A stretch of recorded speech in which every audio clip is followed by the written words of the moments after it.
I'm Earl Stewart. I welcome you to Earl Stewart on Cars Mystery Shopping Report.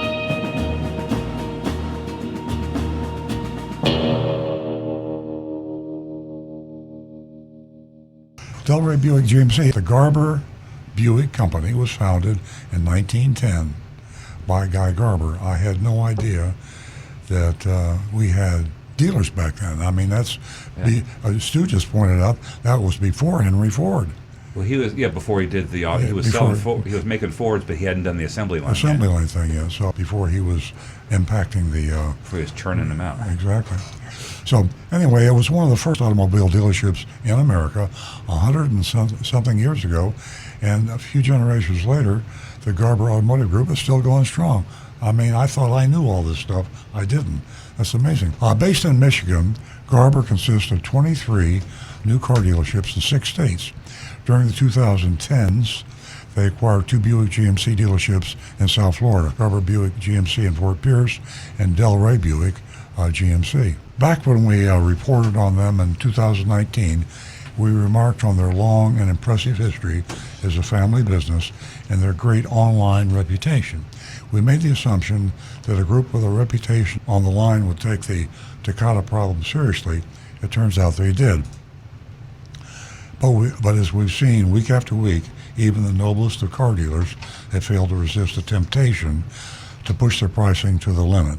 Even as prices begin to edge down, nearly every dealer is still in max profit mode and is still a seller's market. Now, in all fairness, I mean, we have to include ourselves in that because we are charging. We're in max profit mode. Yeah, MSRP. We're making a huge amount of money selling new Toyotas.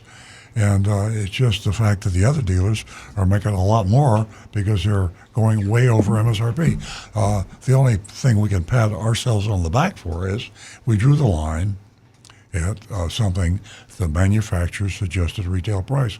We don't charge thousands over that, and we don't charge hidden fees, and we don't charge Mickey Mouse junk fees for unneeded, worthless options. So everything's relative. So we're not squeaky clean.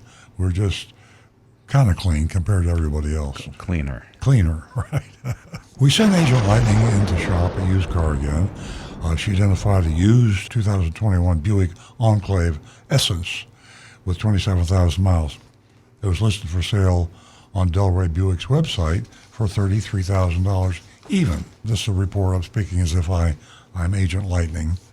I arrived in the late afternoon and was greeted by a friendly woman who asked me what brought me in today. I told her I was looking at a used car, and she offered to get me a salesperson. She made a brief phone call, hung up, and then said Jim would be right with me. The greeter, that's a woman, was offering me coffee when Jim walked into the door with his hand outstretched. I took his hand and shook it. He asked me to follow him into the building next door where his office was. We sat across from each other at his desk. Jim pulled up the used car inventory on his computer screen. He searched for the Enclave and exclaimed loudly when he found it. He announced, "It had just come in." Jim said jokingly that the only problem now is finding it. I laughed and said that it sounded like a Jim problem and not a me problem. Jim said, you're gonna be trouble, aren't you? He said he'd be right back, headed off to locate the car I wanted. I expected to wait a while, and I was surprised to see Jim pull up at a black Buick Enclave just after a couple of minutes. Jim, this salesperson at the Buick dealership, he has a good personality. He's likable, and this is what you have to be careful of when you go into dealership. It's easy to be careful when somebody is dumb enough to treat you shabbily and rudely, but when someone really turns the charm on, and let me tell you, good salespeople are able to charm and sell you things. So here we found one, and they're kind of rare. And I'm telling you, the biggest danger out there, a charming, likable salesperson. He is your worst enemy because he can get you to make an irrational, bad decision. I laughed hard when I went outside to meet him, Jim. He'd stolen the vehicle right out of the detail department. There were white swirls of wax supplied that had yet to be buffed out on the side, and Jim knew how to get the job done. We looked over the car in its half-clean state. It was in great shape. There was no window sticker on it yet, and didn't have time to do it. Jim said he needed only a few minutes for paperwork before we could go out on test drive. It began to rain a little, so I told him he should bring the car back to detail so the wax job doesn't get ruined. I said I'd drive it once I decided if I was buying it, after I saw the pricing. Jim said I was right. The detail manager told him to get the car right back.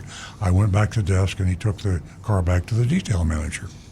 Jim came right back and sat down. He showed me a buyer's order from another deal to demonstrate that they had no hidden fees, just a dealer fee. I asked him to print one up for the Enclave, and he agreed.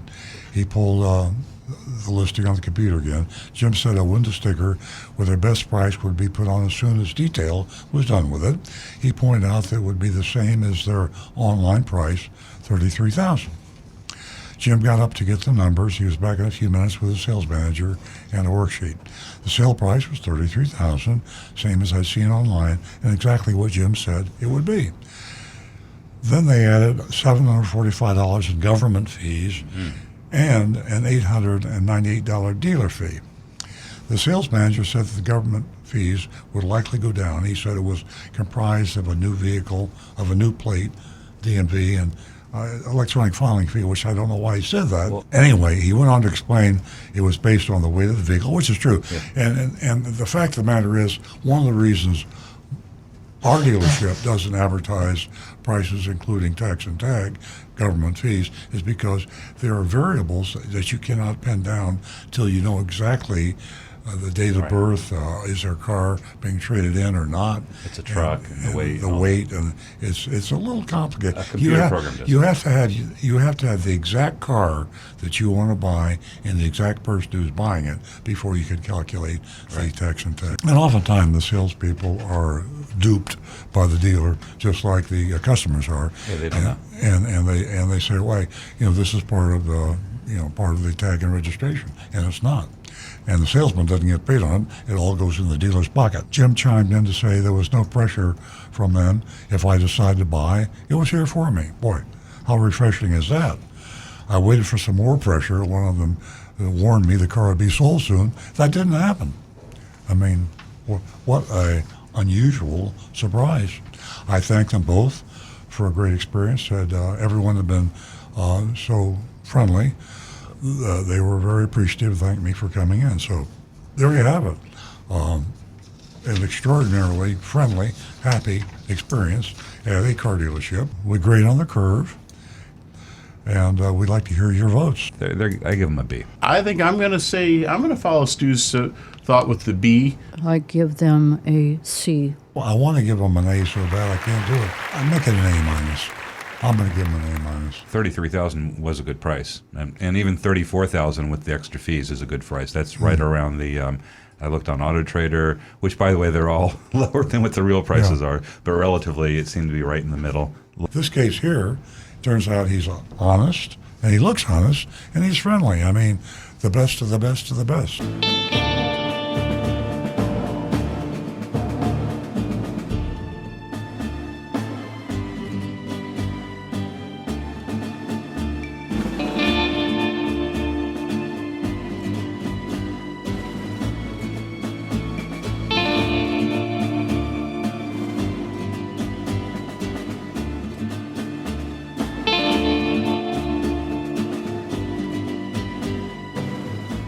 Hi, this is Earl Stewart. Thank you for watching this video. If you would like to be notified of new videos that we post to our YouTube channel, simply click on the subscribe button and the bell icon in the lower right-hand side of the screen.